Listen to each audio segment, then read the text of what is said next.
नमस्कार दोस्तों, मैं हूं कॉमेडियन वीआईपी और आप लोग देख रहे हैं बॉलीवुड स्पाई। और सबसे पहले मैं बताना चाहूँगा कि प्लीज़ हमारे चैनल को सब्सक्राइब करना और शेयर करना और ढेर सारा प्यार चाहिए। मिलेगा ना? अवश्य मिलेगा। वीआईपी जी बॉलीवुड स्पाई में आपका स्वागत है। आजकल क्या चल रहा है अगर बात करें? अ, चल कुछ नहीं रहा है, सभी को पता है कोरोना चल रहा है, लेकिन कोरोना पे भी आहिस्ता आहिस्ता जा रहा है क्योंकि वैक्सीन आ चुकी है। और इसका मतलब ये नहीं कि वैक्सीन आ चुकी है लोगों को लग गई। जिन लोगों को लगी है वो भी ना समझे कि हम सुरक्षित है। जब तक पूरे हिंदुस्तान में वैक्सीन सबको ना लगे तो आप लोग सुरक्षित तब तक नहीं है। तो वही ढिलाई हो जो जो बिग बी ने कहा वो ज़रा सुनिएगा। जब तक दवाई नहीं, जब तक ढिलाई नहीं, समझिएगा। हाँ। सर, बहुत कम लोगों को पता है कि आपका असली नाम क्या है। लोग आपको साउथ इंडियन समझते हैं, तो ये खुलासा काफी बड़ा ब्रेकिंग है। तो इसके बारे में क्या कहना चाहेंगे आप?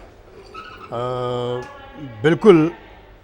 मेरा नाम है वीआईपी। लोग सोचते हैं कि वीआईपी क्या है। इस नाम के फंडे भी बहुत है, मैं बताऊंगा। इस नाम पे जोक्स भी बहुत हो चुके हैं और इस नाम से मुझे फ़ायदा भी और नुकसान भी हुआ है। तो सबसे पहले पूरा नाम बताऊंगा। मेरा नाम है वीआईपी। वी से विजय, आई से मेरे डैडी का नाम ईश्वर लाल, पी से पवार, वीआईपी। अब बताने जा रहा हूँ, जब मैं कॉमेडी सर्कस करता था उस समय आर्टिस्टों के जो वैनिटी जो हमारे मेकअप के लिए रूम मिलता था, वैनिटी का, उस समय किसी के पास मेरा नाम गया वीआईपी तो उनको लगा कोई बहुत बड़ा वीआईपी को वीआईपी रूम देना चाहिए। तो मुझे सबसे बेस्ट वैनिटी दी, जहाँ पे काजू बादाम गुलदस्ता और सबसे बड़ी वाली वैनिटी मुझे दी। उनको लगा कोई बड़ा स्टार आएगा या चैनल को मिलेगी या किसी को बड़ा प्रोड्यूसर होगा, जो कुछ होगा। अब जैसे मैं गया देखा तो वाह, मतलब मेरी ज़िंदगी का पहला जो सेलिब्रिटी बनने के बाद जो मुझे वैनिटी मिली थी वो सबसे बेस्ट मिली थी। मैं अंदर घुसा, मैंने अंदर बहुत इन्जॉय किया, मस्ती की। 10 मिनट तक तो इन्जॉय किया मैंने। बाकी जितने भी आर्टिस्ट थे वो देखने के लिए आ रहे कि वीआईपी को इतना अच्छा ट्रीटमेंट कैसे दिया, इसको इतना अच्छा ट्रीटमेंट कैसे मिला। थोड़ी देर के बाद हमारे प्रोड्यूसर विपुल शाह जी आए। उन्होंने कहा, अरे भाई ये आपकी नहीं है, ये चैनल की है, इनको बाहर निकालो। तो ये हुआ। और एक शो कर रहा था मैं जहाँ पे बहुत सारे एक्टर थे। ग्रीन रूम के पीछे अक्सर सभी एक्टरों के नाम लिखे होते हैं।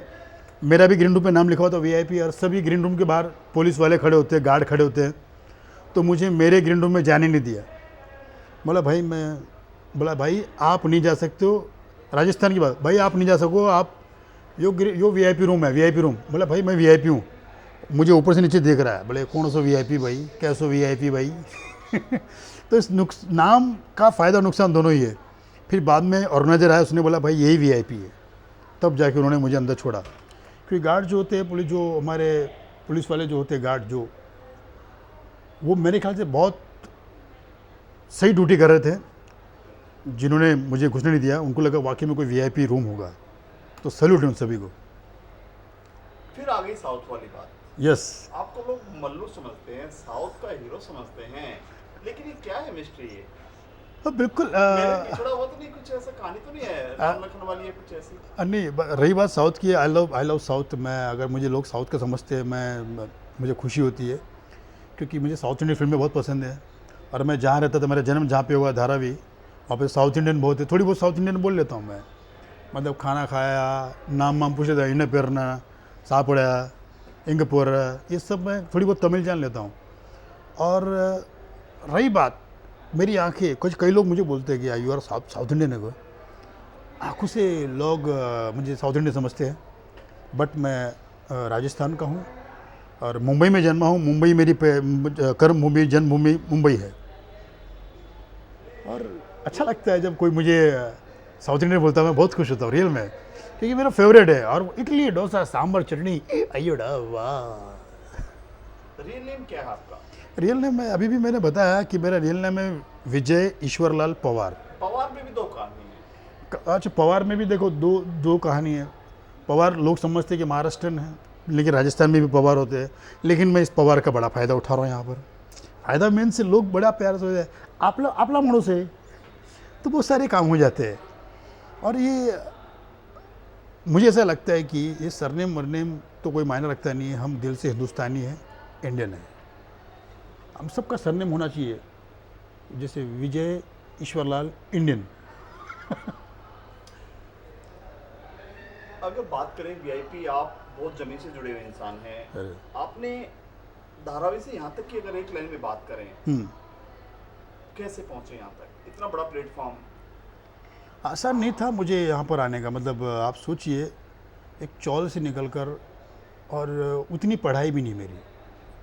अगर आज आप मुझे कई शोज़ में मैं काफ़ी मुझे ऑफ़र आए थे एंकरिंग के, लेकिन वहाँ पे इंग्लिश में स्क्रिप्ट होती है, उस चक्कर में मैं छोड़ देता हूँ कि नहीं यार मुझे, क्योंकि जहाँ मैं पढ़ा हूँ धारावी में, वहाँ पर ठीक से पढ़ नहीं पाया, मतलब पढ़ाई हो नहीं पाई, और मैं पढ़ाई में डर था मैं, सिंपल सी बात है।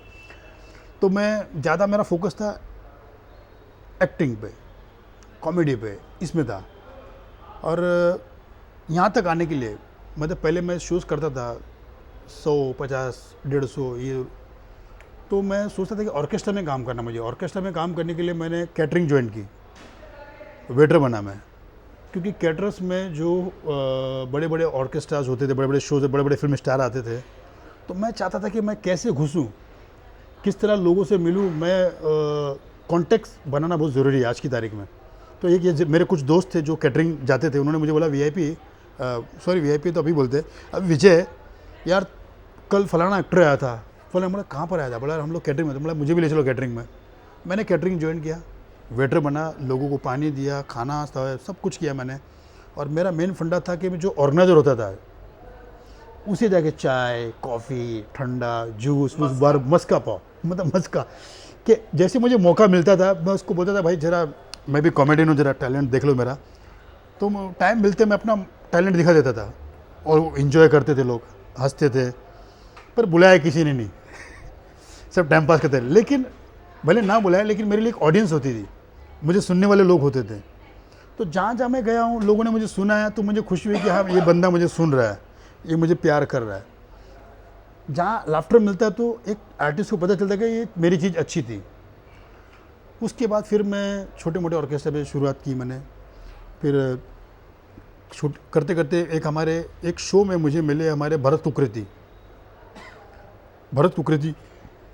जो कि आजकल कपिल के डायरेक्टर है, वो कपिल शर्मा के डायरेक्टर, जो कपिल शर्मा शो देख रहे हैं आप लोग। वो पहले कॉमेडी सर्कस में मेन लीड राइटर थे वो, और बहुत अच्छे राइटर है। तो मैं उनका जितना भी शुक्रिया अदा करूँ कम होगा, क्योंकि उन्होंने मेरी लाइफ बनाई है। अगर वो नहीं होते तो शायद आदमी वीआईपी नहीं होता था। उन्होंने कहीं से ढूंढा, हम दोनों को कॉमन फ्रेंड है, मेरे पवई में ही है, आलोक जी। उनके फंक्शन में मुझे मिले थे वो, और वहाँ से उन्होंने बोला यार मैं एक डबिंग कर रहा हूँ, करोगे क्या? तो नाना पाटेकर की वॉइस डब करता था, एक फिल्म का एक रिव्यू देता था मैं, उसमें मैं था शाना पाटेकर। तो नाना पाटेकर की वॉइस में मैं फिल्म के रिव्यू देता था मैं। कैसा रहता था? बहुत बढ़िया था, मतलब क्या था उसकी जो लाइनें जो आपको यहाँ तक खींच कर लेकर आए? उसमें मुझे याद है कि नाना पाटेकर, जो शाना पाटेकर, ये जो भी फिल्म बनी, जैसे फिल्म के बारे में बुराई हो या अच्छाई है, वो नाना पाटेकर बन के बोलता था मैं। ये फिल्म का मैंने जो देखा, यहाँ पे कैमरे का कुछ गड़बड़ लगा मुझे। वो जिया खान के टांगों पर कैमरा लगा के छोड़ के भाग गया वो, और अमिताभ बच्चन जी, अच्छा लगता है उनका काम, कभी इधर कभी उधर, अच्छा लगता है, उन्होंने ये किया। लेकिन इस फिल्म में थोड़ी लाइटिंग की गड़बड़ लगी मुझे, कहीं ना कहीं लाइटिंग, मतलब कभी लाइटिंग की, कैमरे वाले की मैं तारीफ़ कर देता था, अगर कोई शॉट बुरा लगा तो शॉट की बुराई कर देता था। मुझे कहीं मिलता है तो मैं उसे ढूंढूंगा किसने ये शॉट लिया है, अच्छा नहीं लिया है, अरे कैसा करते हो तुम। तो ऐसे मतलब फिल्म की कमजोरी अच्छाई सब बताता मैं, शाना पाटेकर बन गए। मतलब फिल्म क्रिटिक्स भी आपने किया है? यस सर, बिल्कुल। क्या क्या नहीं किया आपने? सब कुछ किया है मैंने, मतलब अभी क्या करने का इरादा है, क्या बनना चाहिए, मतलब इसके अलावा कोई ऐसी ड्रीम है आपका? मुझे एक सच में बताऊं, मेरा एक सपना है मैं फिल्मों में विलन का रोल करूं। कॉमेडी तो ऊपर वाले ने मुझे दी है, वो है मेरे अंदर। एक विलन की जो दहशत होती है फिल्म में, एक इम्पोर्टेंट रोल होता है। एक मैंने राजस्थानी फिल्म की, उसमें बेस्ट विलन का अवार्ड भी मिला है मुझे। पर चाहता हूँ कि एक हिंदी मूवी मतलब मिले, मतलब बॉलीवुड में कोई बड़ा ब्रेक मिले, तो डेफिनेटली मैं कुछ ऐसा करके दिखाऊंगा बॉलीवुड को कि यार ये वाकई में ऐसा विलन भी हो सकता है। कॉमेडी की अगर बात करें, अपना आइडियल किसको मानते हैं आप comedy? Of course Johnny Lever. ऐसे जॉन तो नहीं जोनी भी धारावी से निकला है? नहीं, धारावी से वो तो बिल्कुल, वो भी धारावी से निकले हैं। देखिए आप मीडिया वाले, आप जानते हैं, आप हर कलाकार को मिलते हैं, हर लोगों से मिलते हैं। मुझसे ज़्यादा आपको पता होगा कि कौन सा कलाकार कैसा है। आप हर कॉमेडियंस को मिले होंगे, हर एक्टर को मिले होंगे, हर सिंगर को मिले होंगे, पर आपको वो एक एटीट्यूड समझ में आता होगा कि कौन सा बंदा क्या है। जॉनी लीवर जी को मैं जब देखता हूँ, उनके अंदर एक रद्दी भर भी एटीट्यूड नहीं है। उनको देखकर बहुत कुछ सीखना चाहिए लोगों को। आजकल के जो हमारे कॉमेडियन हैं, मैं नाम नहीं बताऊंगा मैं, वो आप लोग मिलते हैं, सब लोग मिलते हैं, आप लोग जानते हैं, हर लोगों से मिलते हो आप। तो कुछ लोग ऐसे हैं कि फ़ोटो तक नहीं खिंचाते।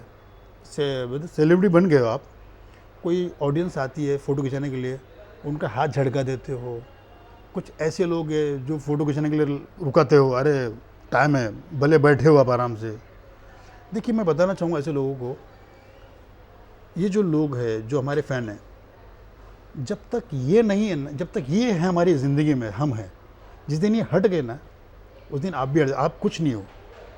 तो इनके लिए पहले प्रायोरिटी होनी चाहिए। आप चाहे खाना खा रहे हो, खाना हाथ धो के पहले इनके साथ फ़ोटो खिंचाओ। आप कुछ भी काम करो, पहले इनकी सुनो आप, क्योंकि इनके बिना कोई भी कुछ नहीं है। बड़े से बड़ा नेता, वो भी कुछ भी नहीं है। अभिनेता क्या है, नेता भी डरता है भाई, जनता के सामने कुछ नहीं है। तो इसलिए जनता को पहले प्रायोरिटी देनी चाहिए। जनता भगवान है, ऑडियंस हमारी गॉड है। तो वो सारी चीज़ें जॉनी लीवर के अंदर है। जब जॉनी लीवर जी को मैं देखता हूँ, सुनता हूँ, अभी कहीं कहीं एक फंक्शन में गया था मैं, तो जॉनी लीवर जी वहाँ पर आए, उन्होंने कम से 500 लोगों के साथ फ़ोटो खिंचाए। अच्छा, दूसरे वहाँ पर स्वीपर होते हैं, कोने में खड़े होते हैं, कोई बेचारा छोटा आदमी, छोटे तबके का आदमी होता है, वो सोचता है कि डर लगता है क्योंकि उसके बॉस वहाँ पे खड़े हुए हैं, डांट ना दे। लेकिन जॉनी लीवर जी की नज़र सबसे पहले उन पे जाती है। वो देखता है कि अच्छा, उनको बुला लेता है, यहाँ पर आओ, उनके साथ गले में मिल के फ़ोटो खिंचाए। उनके बॉस के साथ भी नहीं खिंचाता हूँ मैं फ़ोटो, उनके साथ गले मिल के एकदम ऐसा दबोच के ऐसा फ़ोटो खींचते हैं। मतलब वो पागल हो जाता है कि यार जॉनी लीवर, एक इंसान दिखा दो जो जॉनी लीवर की बुराई करता हो। कहीं ना कहीं लोग मेरी भी करते होंगे, लेकिन जॉनी भाई की बुराई कोई नहीं करता है। आपकी लाइफ में कब वो वाकया है जब वीआईपी से लोग ऑटोग्राफ लेने के लिए भागे? उस टाइम सेल्फी का जमाना नहीं था। बिल्कुल। वो वाकया क्या था? एक गांव से छोटा सा धारावी से निकला हुआ इंसान, यस, जो 2 वक्त की रोटी भी कहे तो बहुत मुश्किल से, बिल्कुल। मतलब मैं बहुत बुरे, स्ट्रगल के दिन जो आपने बताए, बहुत मैंने बुरे दिन देखे हैं। क्योंकि देखो 37 इयर्स की लाइफ है, मैं छोटी सी मैं बता नहीं सकता। मैं जो मैं बता सकता हूँ बताऊँगा मैं। कई बार ऐसे भी सीन हुए हैं मेरे साथ, स्टेशन पे सोया हूँ। कई बार ऐसे भी लोग हुए, कुछ ऐसे ऑर्गेनाइजर है, कमीने ऑर्गेनाइजर बोल लो इनको, जो आर्टिस्टों का खून चूसते हैं, शो कराते हैं, एंड टाइम पर पैसा देते नहीं, भाग जाते हैं। तो कई बार हम लोग जैसे अहमदाबाद में गए थे एक बार एक शो पे, तो ऑर्गेनाइजर भाग गया। वो ना हमारे पास टिकट के पैसे, ना खाने के पैसे, ना होटल, हम वहीं पर कैसे कैसे आया, बाथरूम में, ट्रेन के बाथरूम में छुप छुप के टीसी पकड़ना ले, ऐसे आया। और जैसे गरिमा रही, अच्छा रहा कि टीसी नहीं आया हम पर, पूरी रात ये था कि अब आ जाएगा, अब आ जाएगा, टीसी आएगा, बट डर रहता था। कम से कम 16-17 लोग हम लोग फ्री में आए ट्रेन के अंदर विदाउट टिकट। कारण क्योंकि कैसे कुछ लोग हैं जो आज भी आर्टिस्टों का खून चूसते हैं, पर उनको पता नहीं शायद कलाकार का खून चूसना मतलब आप सरस्वती के साथ नाइंसाफ़ी कर रहे हैं। सरस्वती माँ की देन होते हैं कलाकार, कोई भी कलाकार, सिंगर हो, म्यूजिशियन हो, डांसर हो, ये सब कला ऊपर से आती है। और जब भगवान, अल्लाह, गॉड, जब वो किसी को बख्शता है तो बहुत कम लोगों को देता है। हर लोग नहीं बनते कलाकार, जो लोग बनते हैं ऊपर वाले की देन होती है। पहली बार आपको कब लगा, कब जब कौन सा वाकया था जो आप जा रहे थे तो किसी ने रोका, रहे कॉमेडियन जा रहा है और उसको आपके ऑटोग्राफ लिए, जब आपके एक वीआईपी की पहचान मिली? हाँ, वो पहचान, मैं उसी बात पर आ रहा था। जब मैं पहली बार टीवी में आया कॉमेडी सर्कस का, जब मैं बादशाह जीता, कॉमेडी का बादशाह 5 बार जीता मैं। एक को हराया, दूसरे को हराया, फिर पगड़ी बनी, तीसरे को हराया, फिर पगड़ी बनी, चौथे को हराया, पगड़ी, 5 बार पगड़ी बन चुका हूँ मैं। और उस समय मैं ले रहा था 1500-2000 रुपये पेमेंट लेता था मैं उस समय में। तो सडनली किसी ने मेरा शो देखा, कोई इवेंट कंपनी ने शो देखा, तो उसका कॉल आया मुझे कि आप कॉमेडियन वीआईपी बोल रहे हैं? बोला हाँ जी मैं बोल रहा हूँ। सर हमारा एक शो है हैदराबाद में, तो आप क्या पेमेंट लेते हो? अब मेरे मन से था निकल रहा था कि यार इसको क्या बोलूँ, 5000 बोल दूँ? नहीं 10,000 बोलता हूँ। मैंने मेरी वाइफ से डिस्कस किया कि 10,000 बोल दूँ, तो मेरी वाइफ बोला अरे हाथ से शो हाथ से चला जाएगा। नहीं इतना मत बोलो, एक काम करो, उनको पूछ लो क्या पेमेंट उनका। मैंने बोला ठीक है पूछता हूँ। और मैं डरा हुआ था कि यार अगर मैं 5,000 बोल दूँ कभी मेरे को शो छोड़ के मतलब चला ना जाए मेरा से। तो मैंने उनको बोल दिया भाई आपका क्या पेमेंट है। देखो सर हमारा बजट जो है 75,000 है। मैं बोला कितना कितना 75,000, इससे ऊपर हम नहीं दे सकते आपको। फ़्लाइट का टिकट देंगे आपको, 5 स्टार होटल देंगे, इसके ऊपर दे नहीं सकते। अब मेरे अंदर खुशी थी लेकिन मैं जाहिर कैसे करूं। तो बोला ठीक है ओके करते। फ़ोन रखा मैंने, मेरी बीवी को बोला 75,000 मिल रहे, 75,000 मैंने पूरे साल भर में नहीं कमाए इतने पैसे, इतने पैसे। तो 75,000 जब मैंने, तब तक अच्छा मुझे यकीन नहीं था कि मिलेगा कि नहीं, मैं कोई मेरे साथ मस्ती तो नहीं कर रहा है। अब मैं फ़्लाइट में फर्स्ट टाइम बैठ रहा हूँ मैं, कि फ़्लाइट में बैठूँ मुझे पता नहीं है। तो उन्होंने फ़्लाइट की टिकट तो भेज दिए मुझे। उस समय वो पेज वाले होते थे, आजकल तो पेपर में आता है, एक बुक आती थी। अब मैं कहाँ जाऊँ, किसको पूछूँ, क्या करूँ, वो कुछ आइडिया नहीं। लेकिन ठीक है मैं बिंदास कर लिया। अच्छा ये कहाँ जाना है मुझे, वहाँ जाना है, किधर जाना है, ऐसे वैसे करते निकल गया मैं। और फ्लाइट में भी ऐसे एटीट्यूड दिखा रहा हूँ जैसे मैं बहुत फ्लाइट में जाता हूँ, यानी कि पहली बार जा रहा था। तो ये सारी चीज़ें जब, और जब उसके बाद जब मैं वहाँ पे शो पे गया, तो जब लोगों ने मेरा ऑटोग्राफ मांगा, पहला था हैदराबाद में कि हमने आपको टीवी में देखा है ऑटोग्राफ, तो पहले तो मुझे लगा मस्ती कर रहे हैं, मजाक कर रहे हैं यार। फिर मैं मन में बोला भाई 75,000 ले रहा है, मस्ती नहीं है, दे दे ऑटोग्राफ। फिर ऑटोग्राफ देना शुरू किया। और बहुत खुशी होती थी किसी भी कलाकार के लिए कि आप उस लायक हो गए कि लोग आपके साथ फ़ोटो खिंचा रहे हैं, लोग आपका ऑटोग्राफ ले रहे हैं। तो ये हर कलाकार के लिए बहुत बड़ी बात होती है। तो इसको आप मिस ना करें, उसकी रिस्पेक्ट करें। कोई भी बड़े से बड़ा कलाकार हो, आप फ़ोटो खींचाएं, लोगों से बातें करें, क्योंकि वो फैंस आपके फैंस होते हैं, डाई फैन होते हैं वो। आप कोई फैंस तो रो देते हैं कि मिलकर। कई लोगों को देखा मैंने, एक बार एक बंदे से मैंने हाथ मिलाया तो वो उसकी आंखों में आंसू रो रहा है कि हमको यकीन नहीं आ रहा हम आपसे मिल रहे हैं, हमको यकीन नहीं आ रहा। तो वो बड़ी खुशी थी कलाकार के लिए। और थैंक्स कहता हूँ मैं गॉड को कि आपने मुझे इस काबिल बनाया कि मैं लोगों का मनोरंजन कर सकूँ। एक कारवां आपने शुरू किया था, लोग जुड़ते गए, बिल्कुल कारवां बढ़ता गया, यस। और कहीं ना कहीं कारवां से आप थोड़ा सा पीछे हो गए। इसको क्या कहेंगे, आपसे सुनना चाह रहे हैं। कॉमेडी सर्कस आपने शुरू किया, यस बिल्कुल। मैं कौन कौन थे उसमें जरा?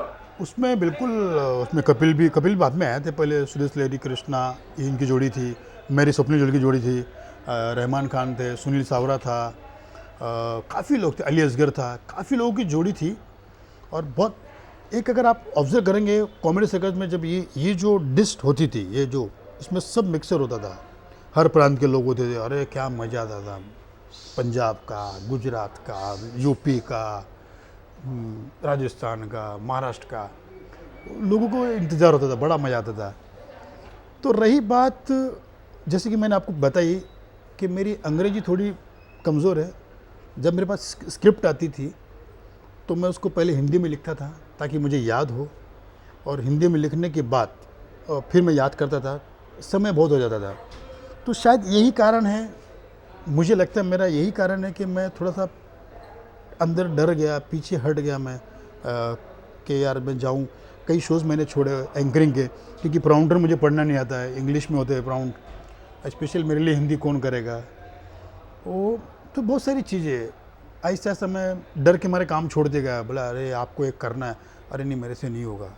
मतलब मैं अंदर गिव अप कर छोड़ देता था, डर लगता था मुझे कि यार कि कैसे करते हो। मैं सैल्यूट करता हूँ मनीष पॉल जी को, ये क्या प्राउंड करते हैं, कपिल शर्मा को सैल्यूट करता हूँ, ये प्राउंड क्या करते हैं, मतलब इनके पास अच्छा एक, बस यही मेरी कमज़ोरी है। बस अंग्रेजी अगर मुझे आ जाए तो फिर वो अपने फॉर्म में आ जाऊँगा मैं। लेकिन कॉमेडी सर्कस की अगर बात करें, काफी टाइम बीत चुका है, शायद 15 से 20 साल हो चुके होंगे। वो सन कौन से सन की बात थी वो? 2007। 7 यस तकरीबन 14 साल बीत चुके हैं। बिल्कुल। 14 सालों में बहुत सारी चीजें बदल चुकी हैं, लेकिन Yes. ऐसा नहीं है कि आप कॉमेडी करना भूल गए हैं। ऐसा नहीं है कि वीआईपी में एटीट्यूड आ गया है, नहीं बिल्कुल नहीं। लेकिन जो आपसे पीछे थे, हाँ। ये नहीं कह रहे आपके काम पे आपके नहीं सवाल उठा रहे हैं, Yes, सॉरी टू से, नहीं बट कहीं ना कहीं आपको इग्नोर किया जा रहा है, क्योंकि जितने आपके साथ में लोग थे 5% भी लोग उस शो में नहीं हैं, 2% भी लोग नहीं हैं। इसका क्या कारण है? नहीं, से काफ़ी लोग नहीं है, मैं अकेला नहीं हूँ, काफ़ी लोग नहीं है, लेकिन खैर वो एक होता है। इसे वक्त का तकाजा भी नहीं कह सकते हैं, वक्त का इसे समय के अनुसार भी नहीं कह सकते हैं। हाँ देखिए, अभी शोज़ जो होते हैं आप जानते हैं एक टीम बनती है, और टीम में अगर आप नहीं हो तो शायद उसमें एक कहते हैं ना कि जब एक करेक्टर लिखे जाते हैं, अरे करेक्टर में अगर मैं फिट नहीं होना तो शायद नहीं, ज़रूरत नहीं है मेरी। कॉमेडी सर्कल में मेरी ज़रूरत थी। मैं बताना चाहूँगा, एक मैं नाम नहीं लूँगा, एक चैनल ने मुझे फ्लॉप मतलब रिजेक्ट कर दिया था कि ये मिमिक्री करता है। तो मुझे 2 बार मुझे रिजेक्ट कर दिया कि नहीं करता है। फिर जब मैं दूसरे कॉमेडी सर्कस में आया हूँ, सिर्फ मिमिक्री के दम पर, ओनली मिमिक्री के दम पर मैंने नई नई चीज़ें लेकर आया हूँ। हर बार मैंने मिमिक्री में कुछ एक्सपेरिमेंट किया है, मतलब हर बार नई चीज़ें लेकर आया मैं। खाली आवाज़ निकालना ही नहीं कि एक्टर के बच्चे कैसे रोते हैं। और एक मैंने आप देखी है कि मैंने एक खुशी होती है कि मैंने मिमिक्री में एक नई चीज़ पैदा की है, वो है नॉन स्टॉप, बिना रुके 50 वॉइस निकालता हूँ, जिसका रिकॉर्ड बन चुका है। मुझे दादा साहब फाल्के अवार्ड मिला है, वर्ल्ड बुक ऑफ रिकॉर्ड में मेरा नाम आया वर्ल्ड फास्टेस्ट मिमिक्री आर्टिस्ट में। अगर आप सर्च करते हो, इतना खाली डालिए वर्ल्ड फास्टेस्ट मिमिक्री आर्टिस्ट, तो आपको मेरे वीडियो नज़र आएंगे। और हाल ही में मैंने एक चैनल पे किया था, डॉक्टर्स के लिए शो किया था, तो मैंने खुद का रिकॉर्ड तोड़ा है। 2 मिनट के अंदर मैं 50 आवाज़ें निकालता हूँ, जिसके एंकर थे मनोज मुंतशिर, जो कि बहुत अच्छे राइटर है, लिरिक्स राइटर, जिन्होंने लिखा है तेरी मिट्टी में मिल जावा, बहुत अच्छा लिखा उन्होंने। तो उन्होंने जो आज तक लिस्ट, सबसे बेस्ट लिस्ट पढ़ने वाले मनोज मुंतशिर जी है, उनसे बेटर लिस्ट किसी ने नहीं पढ़ी। और 2 मिनट के अंदर मैंने वो ख़त्म किया, और मेरा यादगार शो हो गया वो, जो हाल ही में इस 31 को आया था, आज तक पर आया था। लोगों ने बहुत सराहा, सारे डॉक्टर्स को कोविड के लिए अवार्ड मिला था, मुझे भी अवार्ड दिया गया। तो ये अच्छा लगता है जब कलाकारों को सराहा जाता है, प्यार दिया जाता है, कलाकार भी खुश होता है और अपनी पूरी जान निकाल के काम करता है। हम जो सवाल पूछ रहे हैं, मुझे उम्मीद है कि आप उस पर थोड़ी सी रोशनी जरूर डालेंगे कि कपिल शो बंद हो रहा है। हाँ, इसके बारे में क्या कहना चाहेंगे? सबसे पहली बात, बहुत बुरा लग रहा है, क्योंकि एक यही शो है जो लोग हिंदुस्तान पूरा हंस रहा है। वरना आज कोविड में, बल्कि मुझे लगता है बंद नहीं होना चाहिए। कोविड में लोगों को चाहिए, हंसी चाहिए, एक लाफ्टर चाहिए। अब मैं दुआ करता हूँ कि कपिल भाई शो बंद ना हो, शुरू हो जाए, भले 1 हफ्ते भर के लिए बंद हो जाए, 2 हफ्ते के लिए बंद हो जाए, लेकिन वापस ऑन हो जाए, क्योंकि लोगों को चाहिए, हंसी चाहिए, लोग चाहते हैं हंसना। यहाँ पॉलिटिशियन का गड़बड़ चल रहा है, वहाँ पे किसान आंदोलन चल रहा है, वहाँ पे कुछ ना, देश में कुछ ना कुछ चल रहा है। कॉमेडी चाहिए यार, लोग हंसे, ये चाहिए। तो अगर ये बंद हो जाएगा तो मुझे तो बहुत दुख होगा, क्योंकि मैं खुद कॉमेडियन हूँ, और मैं नहीं चाहता कि जब कोई कॉमेडियन घर बैठता है या कुछ, तो बड़ा दुख होता है। और टचवुड, जैसे कि आपने कहा कि मैं दिख नहीं रहा हूँ शोज़ पर, लेकिन अगर आप ये देखेंगे, लाइव शो में इतने करता हूँ मैं, लोग मुझे बहुत प्यार करते हैं, लाइव शो में मुझे बुलाते हैं। एक लाइव शो में मेरी पकड़ इसलिए हो गई कि मैं बचपन से, जैसे 14 साल का था, अम्बेडकर जयंती, शिव जयंती, रोड पे मैंने काफ़ी शोज़ किए, रोड पे, सड़क जो पे। महाराष्ट्र में अक्सर होते हैं, बिल्कुल, गणपति। दांडिया गणपति जो हमको, मैंने पहले गालियाँ खाई है, बाद में तालियाँ मिली। जो आदमी रोड पे शो करता है, ये सड़क पर मंडल के शो करता है, वो इतना पक्का हो जाता है, इतना तो आप उसको कहीं भी छोड़ दो, वो जीत कर आएगा।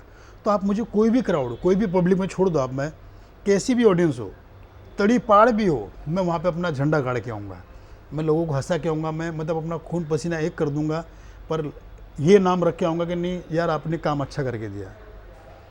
जो पैसे लेता हूँ उसका दुगना काम करके जाता हूँ मैं। लेकिन सर, कपिल वाले शो में आपको कभी न्योता आया कि आप आ जाइए? बिल्कुल, कपिल ने मुझे 2-3 बार बुलाया है, मैंने किया। हाल ही में जब 25 साल हुए थे सोनी टीवी को, उस समय मुझे बुलाया था, और मैंने एसीपी पद्मिनी का रोल किया था। वो देखा, दया, कुछ तो गड़बड़ है। एक बात बताना चाहूँगा मैं आप दर्शकों को, एक ऊपर वाले ने मुझे खासियत दी है, चैनल भी मुझे तब याद करते हैं, वीआईपी को तब याद करते हैं जब कोई गेटअप हो, कुछ ऐसा गेटअप जो कोई नहीं करता हो। मतलब मैं घमंड नहीं कर रहा हूँ, ये मैं एक्सपीरियंस जो मैंने देखे, मैं बताना चाहूँगा कि मैं चैलेंजिंग, मैं बताना चाहूँगा लोगों को कि मैं एज ए डुप्लीकेट भी कैरेक्टर करता था, डुप्लीकेट आर्टिस्ट भी रह चुका हूँ मैं। परेश रावल, लालू प्रसाद, मैं जितने भी डुप्लीकेट होते थे ना हमारे, मैं उनसे कुछ ना कुछ सीखा हूँ मैं। अनिल कपूर, शाहरुख खान, जितने भी हमारे डुप्लीकेट आर्टिस्ट है, शत्रु, ये लोग जब किसी को डुप्लीकेट आर्टिस्ट बनता, तो मुझे ना एक, आप इस चेहरे को मैं कहीं भी ढाल सकता हूँ। मैं आपको, मैं शत्रुघ्न सिन्हा भी दिखूंगा, आपको मैं शाहरुख खान भी लगूंगा, आपको मैं मनोज कुमार दिखूंगा, आपको मैं लालू प्रसाद, आपको मैं मोदी जी दिखूंगा, आपको मैं अमित शाह दिखूंगा। इस तरह की एक टैलेंट मुझे ऊपर वाले ने दे दिया। वो गेटअप करता हूँ, वो चेहरा बना देता हूँ, दिखता हूँ। कुछ फ़ोटो मैं आपको दिखाऊंगा थोड़ी देर के बाद, बिल्कुल मैं सेंड करूंगा तो आप देख लेना। बहुत सारे गेटअप, महमूद साहब, रजनीकांत तो मैं अभी भी आपको बन के दिखा सकता हूँ। मैं अगर एक गूगल मुझे मिल जाता, रजनीकांत जी का जो अंदाज़ है, मैं आपको गूगल भी देता हूँ। बिल्कुल रजनीकांत जी का जो अंदाज़ है, जो उनका स्टाइल है, वो मैं आपको बताता हूँ। मैं जो लोग मुझे कहते हैं कि वीआईपी आप साउथ से लगते हैं, तो शायद यही कारण होगा। कई बार लोगों ने मुझे रजनीकांत बनते हुए देखा होगा, तो आज भी दिखाता हूँ। आज मूछें नहीं है, लेकिन जो बिना मूछ वाला जो रजनीकांत होता है, जैसे रॉबर्ट फिल्म में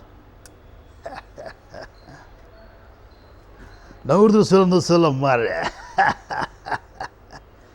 ऐ कूते, मैं तेरे के बारे में बोलता है my name is Rajinikanth thank you so much. तो मैं लगता हूँ, लगा ही नहीं लगा ये मुझे आप बाद में बताएंगे ज़रूर। भाई लगा ही नहीं लगा? आपको कमेंट करेंगे सब्सक्राइब बॉक्स में जाकर। बिल्कुल सब्सक्राइब कमेंट कीजिएगा आप लोग प्लीज़। तो ये अगर मूछें लगा लूँगा तो आपको बिल्कुल लगूंगा। मैंने अमित शाह जी का भी गेटअप किया, मैंने मोदी जी का भी गेटअप किया मैंने, और महमूद साहब का भी गेटअप करता हूँ मैं, पर वो उसके लिए थोड़ा मूछ वूछ लगाऊँ। रवि किशन तो ऐसे लगता हूँ मैं रवि किशन भी कर सकता हूँ, तो कैसे करके अरे बाबू, अरे जिंदगी झंड बा फिर भी घमंड बा, अद्भुत बाबू, अरे कैसे दौड़ा के मारे बाबू, हर हर महादेव बाबू, हर हर महादेव। कैसा कर दिया आप लोग।